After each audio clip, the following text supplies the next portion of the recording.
There is one sin. One sin out of the 7 the Catholic Church has named deadly. One sin that Saint Faustina wrote about in her diary, with her hand shaking. One sin the Mother of God came down to a field in Fátima to warn 3 small children about. One sin that Sister Lúcia, the last of those children to die, kept repeating in her letters until the year she was buried. And all of them, the saint, the apparition, the seer, said the same thing. This sin sends more souls to hell than the other 6 combined. Not slightly more, not a little more than all of them put together. Think about that.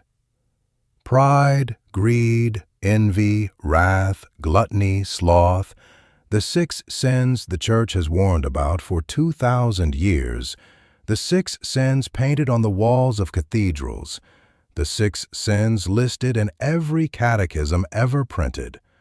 All 6 of them added together do not send as many souls to hell as this one sin does alone. And here is what should stop you.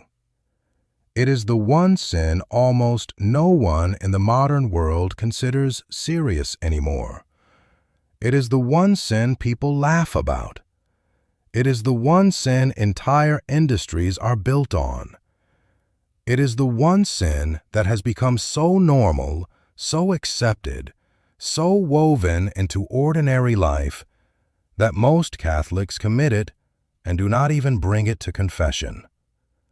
Most people watching this are committing it right now, this week, today, and they do not know it is the one sin the saints feared the most. But before I tell you which sin it is, and I will tell you with the exact words Saint Faustina used and the exact warning Our Lady gave at Fátima, you need to understand the other 6 first. Because the reason this sin is the deadliest is hidden inside the other 6. You cannot see why it is the worst until you see what the other 6 actually do to the soul. So we are going to walk through all 7, one by one, the way the Church has taught them for centuries, and at the end, you will know which one the saints saw souls falling into hell for. And you will know whether you are committing it. Before we name the 7, you have to understand what the word deadly actually means, because most people hear it and think it is a metaphor, a figure of speech, something the Church says to scare children. It is not. The Church teaches that there are 2 kinds of sin. There is venial sin, the small kind, the daily kind, the kind that wounds the soul but does not kill it. A sharp word, a petty lie, a moment of selfishness. These stain the soul, but the life of grace is still there. And then there is mortal sin. Mortal comes from the Latin word for death, and the Church uses that word for a reason. A mortal sin does not wound the soul. It kills it. It severs the connection between the soul and God the way a knife severs a vein. The grace that was living inside you, the grace placed there at your baptism, the grace fed by every Mass and every confession, drains out. And what is left behind is a soul that is technically still breathing inside a body, but spiritually dead. If you die in that state, without confession, without repentance, you do not go to purgatory. Purgatory is for souls that died in grace but still need cleansing. A soul in mortal sin does not qualify for purgatory. It goes to hell. This is not the opinion of one priest. This is not a medieval invention. This is the constant teaching of the Catholic Church, written into the Catechism, defended at the Council of Trent, repeated by every pope from Peter to Francis. And the 7 deadly sins, the 7 we are about to walk through, are called deadly for exactly this reason. They are the 7 roots, the 7 doorways, the 7 categories of sin from which every mortal sin grows. Pope St. Gregory the Great was the one who organized them into the list of 7 we still use today, more than 1,400 years ago. He did not invent them. He named what the Desert Fathers and the early monks had already seen, that almost every soul that fell through one of these 7 doors. 6 of them claim souls every day. One of them claims more than the other 6 combined. Let us begin with the one almost no one takes seriously. The first sin almost no one takes seriously is sloth. When you hear the word, you probably picture laziness, a man on the couch, someone who will not get up to go to work, someone who sleeps too long, someone who avoids responsibility. That is not what sloth is. That is the cartoon. That is the version the world has handed you so you can laugh at it and move on. The real sin, the one St. Thomas Aquinas wrote about, the one the Desert Fathers feared more than hunger and more than thirst, is something else entirely. The real name for it, in the old language of the Church, is acedia. And acedia is not laziness of the body. It is laziness of the soul. It is the sin of a man who knows God exists, knows what God asks of him, knows the path to heaven is open in front of him, and simply cannot be bothered to walk it. He is not an atheist. He believes. He is not a heretic. He agrees with everything the Church teaches. He is not a rebel shaking his fist at heaven. He would never do that. He just does not care enough to move. He knows he should pray. He does not pray. He knows he should go to Mass. He goes when it is convenient. He knows he should examine his conscience, confess his sins, fight his vices, grow in virtue, read Scripture, love his neighbor, forgive his enemies. He knows, and he does nothing. This is sloth, and this is why the Desert Fathers called it the noonday devil, because it does not strike at midnight in some dramatic temptation. It strikes at noon, in the middle of an ordinary day, when nothing is wrong, when life is comfortable, and the soul simply slows to a stop. St. Thomas Aquinas defined it with one terrifying phrase. He called sloth sorrow at the divine good, not joy, not indifference, sorrow. A heaviness, a sadness, a quiet resentment that rises up in the soul whenever the things of God are mentioned. The soul that has fallen into sloth does not hate God. It is tired of God. It is bored by God. It would rather be left alone. And that is why sloth is deadly, because a soul that no longer wants God will not seek God. A soul that does not seek God will not repent.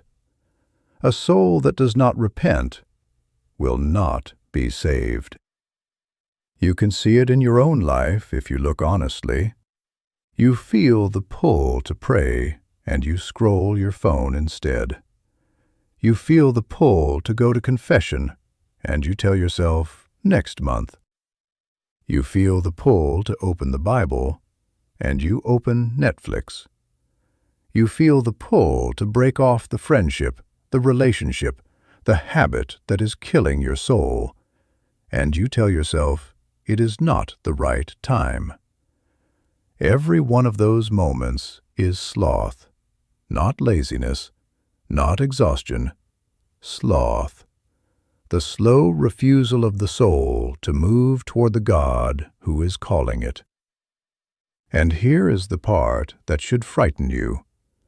The slothful man almost never realizes he is in mortal sin. The proud man knows he is proud. The greedy man can count his money. The wrathful man remembers what he screamed.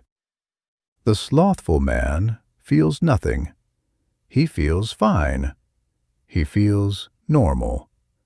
His life is quiet, his routine is steady, and his soul is dying inside him so gradually that he does not even notice the funeral. This is why sloth claims souls, not by violence, by drift, by the long, slow current that pulls a man away from shore while he is asleep on the boat. But sloth is only the first. The next sin is the one most people on earth commit every single day, and most of them think it is harmless. The next sin is gluttony. And the moment you hear the word, you already think you know what it means. A fat man at a table, too much food, too much wine, a cartoon of excess. That is not gluttony. That is the disguise gluttony wears, so you will not take it seriously. The real sin is something deeper. Gluttony is the sin of a soul that has handed control of itself over to its appetite. It is not about how much you eat. It is about who is in charge, you or the craving inside you. St. Thomas Aquinas taught that gluttony has many faces: eating too much, eating too often, eating too eagerly, eating only what is rare and expensive, eating in a way that consumes your thoughts and rules your day. And in our time, gluttony has spread far beyond food. The man who cannot put down the bottle, the woman who cannot stop ordering things she does not need, the boy who cannot close the app, the endless scrolling, the endless snacking, the endless feeding of an appetite that is never full. Gluttony is the sin of a man who has stopped saying no to himself, and that is why it is deadly. Because the soul that cannot say no to a small craving will never say no to a great temptation. A man who cannot fast for one afternoon will not resist sin when the test comes at midnight. The muscle of the will, unused, dies, and a soul without a will is a soul that cannot choose God. This is why every saint who ever lived practiced fasting, not because food is evil, because the soul that masters the body becomes free, and the soul that is ruled by the body becomes a slave. Look at your own week. How many times did you eat not because you were hungry, but because you were bored? Drink not because you were thirsty, but because you were anxious. Reach for the phone not because you needed it, but because the silence was uncomfortable. Each one of those is the small voice of gluttony, the appetite giving the orders, the soul obeying. And while it does not look dramatic, it is doing exactly what it was sent to do, training you day by day to obey yourself instead of God. But there is a sin that goes one step further, a sin that does not just feed the self, a sin that worships it. The next sin is greed. And before we go any further, hear this clearly. You do not need to be afraid that you are greedy. You need to understand what greed actually is, so you can look at your own life honestly and know, yes, this is me, or no, this is not me. The 7 deadly sins were never given to the church to terrify souls. They were given as a map drawn by saints who walked the road before you, so that you would not wander off the path that leads home. They exist to make your life freer, lighter, cleaner, not heavier. So let us look at greed without fear. Greed is not having money. Greed is not working hard. Greed is not wanting a good life for your family. The church has never condemned any of those things. A poor man can be greedy. A rich man can be holy. The sin is not in the wallet. The sin is in the heart. Greed is the disordered love of things. It is when the things you own begin to own you. When your sense of safety, your sense of identity, your sense of worth, all of it starts to live inside the things you possess. The car, the salary, the house, the number in the bank account, the status, the next purchase that will finally make you feel like enough. Greed whispers a quiet lie to the soul. It says, "One more, and then you will be at peace. One more raise, one more deal, one more upgrade." And the soul keeps chasing because the lie is always one step ahead. This is why Christ said it is harder for a rich man to enter the kingdom of heaven than for a camel to pass through the eye of a needle. Not because wealth is evil, because wealth, when the heart clings to it, becomes a chain, and a chained soul cannot rise. Ask yourself one quiet question. If everything you owned were taken from you tomorrow, your money, your home, your possessions, your reputation, would you still be at peace? Would God still be enough? If the answer is yes, you are free. If the answer makes you uncomfortable, that is not condemnation. That is the map showing you exactly where to begin.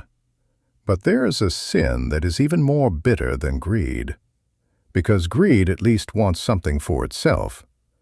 The next sin does not want to gain, it wants others to lose. The next sin is envy. And of all 7, this is the one the world hides best, because no one ever admits to it. A man will confess he was lazy. He will confess he ate too much. He will even confess he was greedy. But almost no one says the words, "I am envious." Envy is the sin that wears a mask even in front of the mirror. So let us pull the mask off gently, not to accuse you, but to help you see clearly.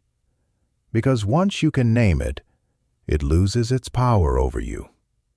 And that is the whole reason the church gave us this list in the first place. Not to weigh the soul down, but to set it free. Envy is not admiration. Admiration is good. When you see someone who is holier, kinder, more talented, more successful, and your heart says, "Thank God for them, I want to grow too," that is admiration, and it lifts the soul. Envy is the opposite movement. Envy is when you see someone else is good, and instead of rejoicing, something inside you tightens, a small pain, a quiet wish that they had less. Not so that you would have more, just so that they would have less. So that the distance between you and them would close, not by you rising, but by them falling. That is envy. And St. Thomas Aquinas called it one of the saddest sins of all, because it is the only sin that brings the sinner no pleasure. The glutton at least enjoys his meal. The greedy man at least enjoys his gold. The envious man enjoys nothing. He only suffers at the happiness of others, suffers at their success, suffers at their beauty, suffers at their peace. It is a sin that eats the soul from the inside, while giving it nothing in return. And in our age, envy has found a new home. It lives now in the small glowing rectangle in your hand. Every time you scroll and feel that quiet sting, why does her life look like that? Why does he have what I do not? Why am I not where they are? That is envy speaking. And the platforms know it. They are built on it. Entire fortunes have been made by feeding this sin in human hearts and calling it entertainment. But here is the good news, and you need to hear it. If you have felt that sting, you are not condemned. You are simply human. Every saint felt it too. The difference is that they learned to recognize it, name it, and turn it into prayer. Lord, bless that person. Give them more, not less, and give me the grace to rejoice with them.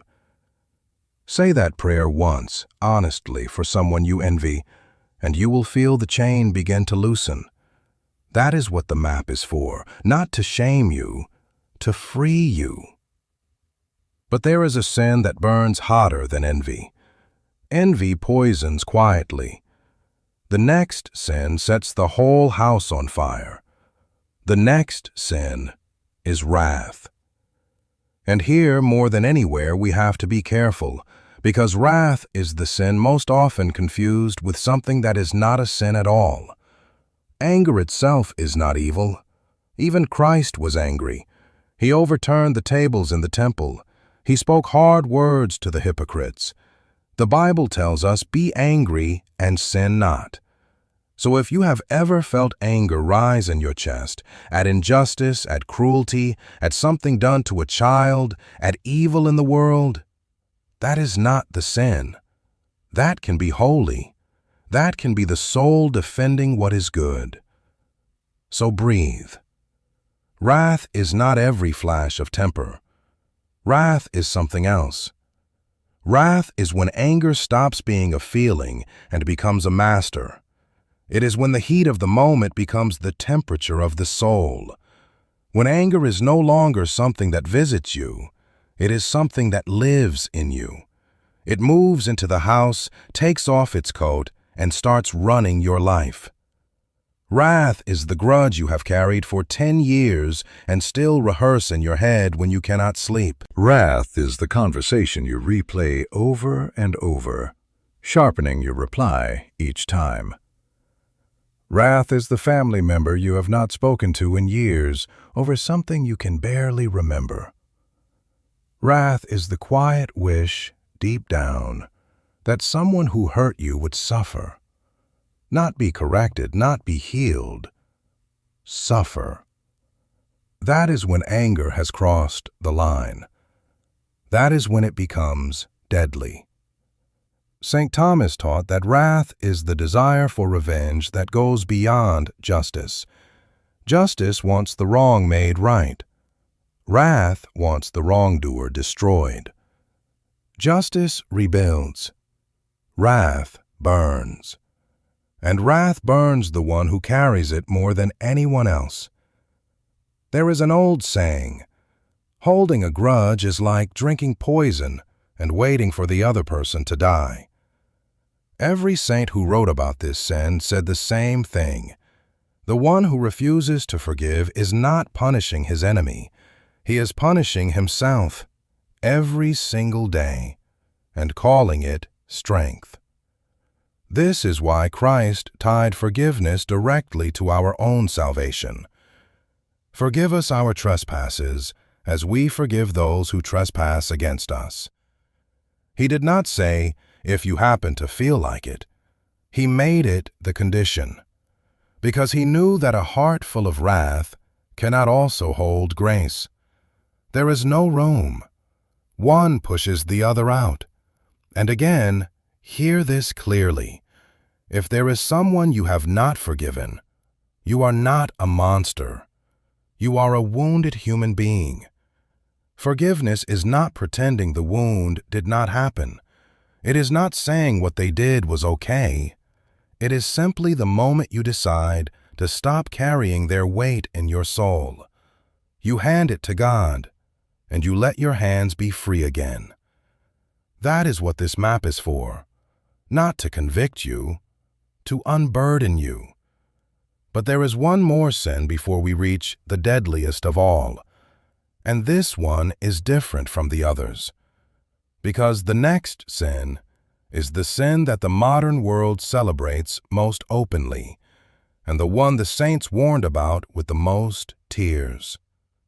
The next sin is pride. And here we reach the sin that the saints called the root of all the others. St. Augustine said it plainly. Pride was the first sin ever committed. Before there was a world, before there was a man, before there was a garden or a serpent or a fruit, there was an angel of light who looked at God and said 4 words inside his heart: I will not serve. That was Lucifer, and that was pride. Every other sin in human history is just an echo of that first refusal. But before your heart tightens, hear this. Pride is not the same thing as confidence. It is not the same thing as self-respect. It is not the same thing as taking joy in something good you have done. A mother proud of her child, a worker proud of an honest day's labor, a soul grateful for the gifts God has given. None of that is the sin. The church has never asked you to hate yourself. God himself looked at his creation and called it good. So we are not here to crush you. We are here to show you the difference. Because the 7 deadly sins are a map given to guide the soul home, not a list of accusations meant to keep you small. Pride, in the deadly sense, is something very specific. Pride is when the soul places itself where God belongs. It is when I become the center of the universe, when my will, my judgment, my comfort, my opinion become the final word, and God, if he is allowed in at all, is allowed in only as a guest in my house, not as the Lord of it. The proud soul does not always shout. Often it whispers. It says things like, I do not need confession. I have not done anything that bad. Or, I do not need that teaching of the church. I disagree with it. Or, I do not need to forgive. I am the one who was wronged. Or, I do not need to change. I am fine the way I am. Every one of those sentences begins with the same word, I. And every one of them quietly pushes God out of his own throne.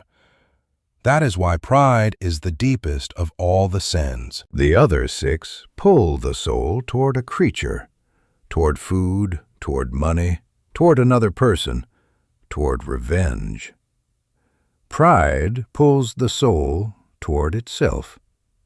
And a soul curved inward on itself cannot see God, cannot hear God, cannot receive God.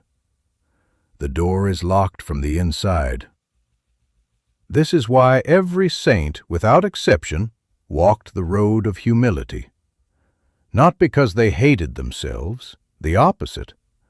They had become so secure in God's love that they no longer needed to defend themselves, prove themselves, exalt themselves. Humility is not thinking less of yourself. It is, as C.S. Lewis said, thinking of yourself less. It is the freedom of a soul that has finally stopped performing. And if pride has lived in your heart, and in some form it lives in every heart, you are not lost. The cure is simple, and the saints all knew it. Kneel. Just once today. Kneel and say the words, Lord, I need you. That single sentence breaks the spell of pride faster than 1,000 sermons, because pride cannot survive on its knees. So now we have walked through 6: sloth, gluttony, greed, envy, wrath, pride. 6 doors, 6 wounds, 6 warnings. And now we come to the 7th, the one the saints feared the most, the one Saint Faustina wrote about with her hand shaking, the one the Mother of God came to Fátima to warn 3 small children about, the one she said sends more souls to hell than all the other 6 combined. Take a breath, because this is the one. The 7th sin is lust. And before a single word more is said, hear this. If your heart just sank, if you felt a quiet weight settle on your chest because you already know this sin has touched your life, then listen carefully. You are not the enemy here. You are exactly the soul this message was made for. The saints did not warn about this sin to crush the people who struggle with it. They warned about it because they loved them. Because they could see, more clearly than the world wanted to admit, where so many souls were quietly being lost. The 7 deadly sins are not a verdict. They are a lantern, held up by saints who walked this road before you, so that you can find your way home before the night gets too dark. So take a breath, and let us look at this honestly. This is the sin Saint Faustina wrote about in her diary with her hand shaking. In entry 741 of that diary, she described a vision she had been given of hell. She wrote that she saw the place prepared for souls, and she wrote, "I noticed one thing, that most of the souls there are those who disbelieved that there is a hell." And then, in the entries that followed, she wrote what the Lord and the angels showed her about which sin had brought the greatest number of those souls there. It was the sin of impurity, the sin of the flesh, lust. This is the sin Our Lady came down to a field in Fátima in 1917 to warn 3 small children about.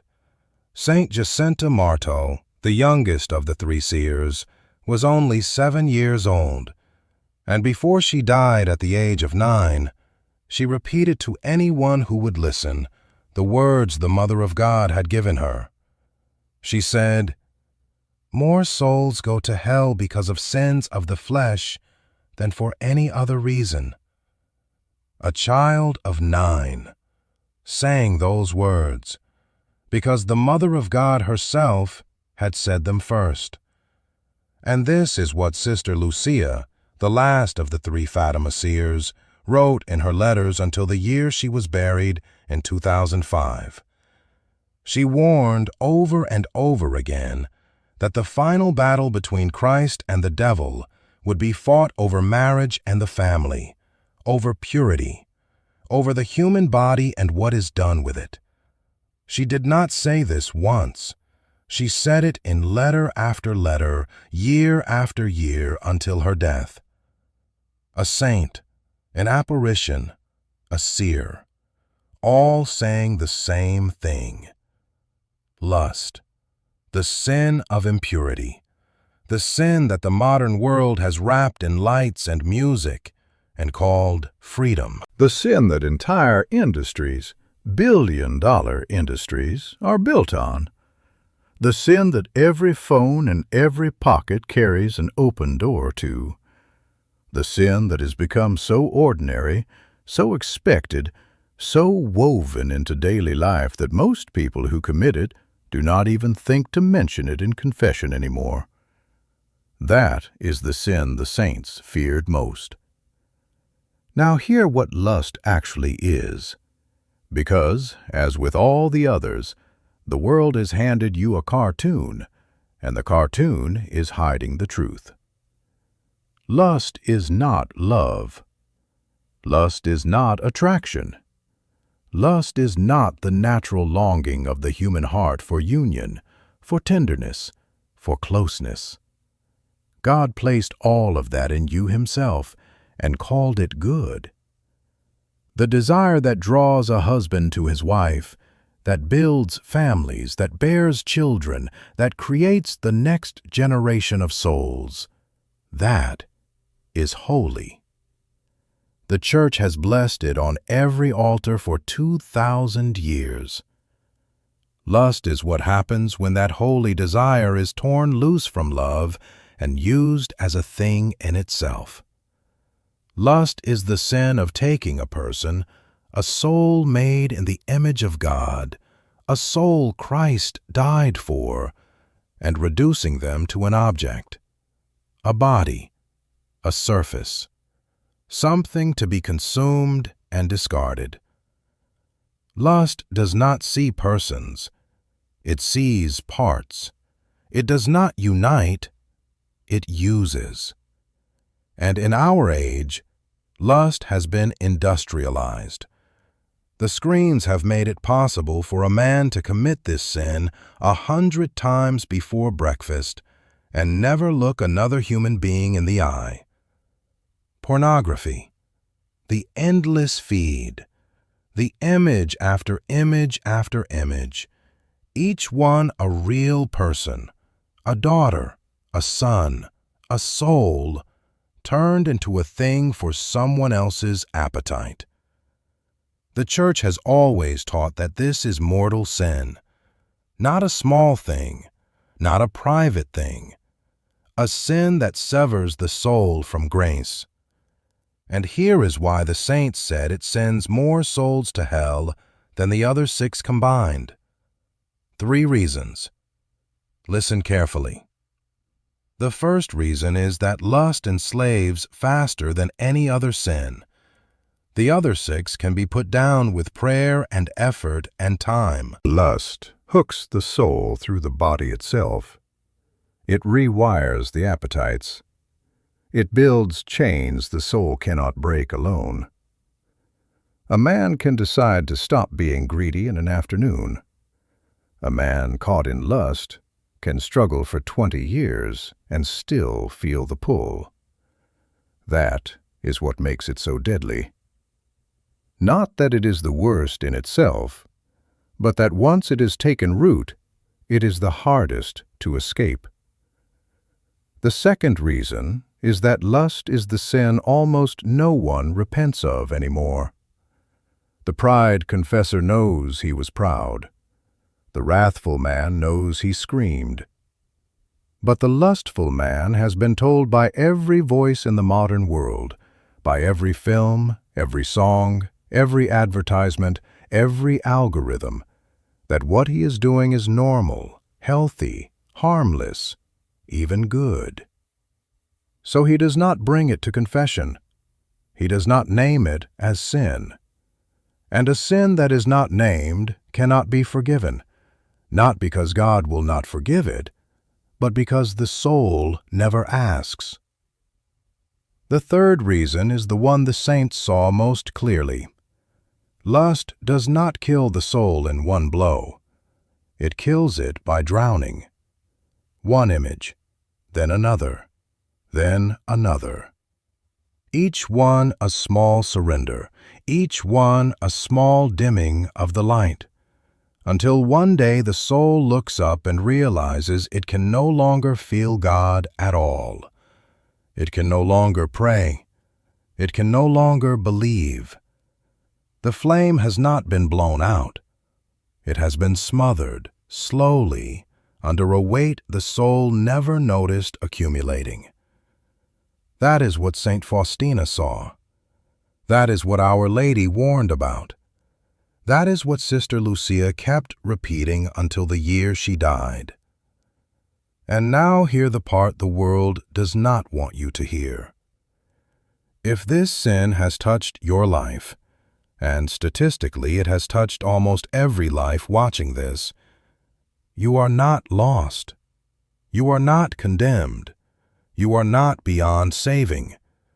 You are exactly the soul Christ came for.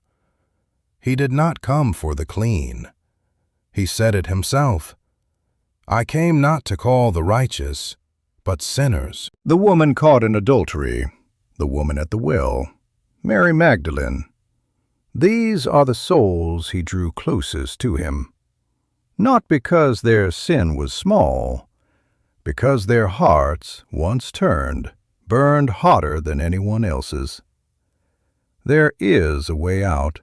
The saints all knew it. It is not complicated. It is just hard. It begins with confession, real confession. Naming the sin out loud without softening it, without renaming it, to a priest who stands in the place of Christ. The moment those words leave your mouth, the chain breaks. Not slowly, instantly. The grace of that sacrament is real. It is not a ritual. It is not a formality. It is the blood of Christ touching the soul exactly where the wound is. It continues with the rosary. Our Lady at Fátima did not give those children a complicated plan. She gave them a rosary.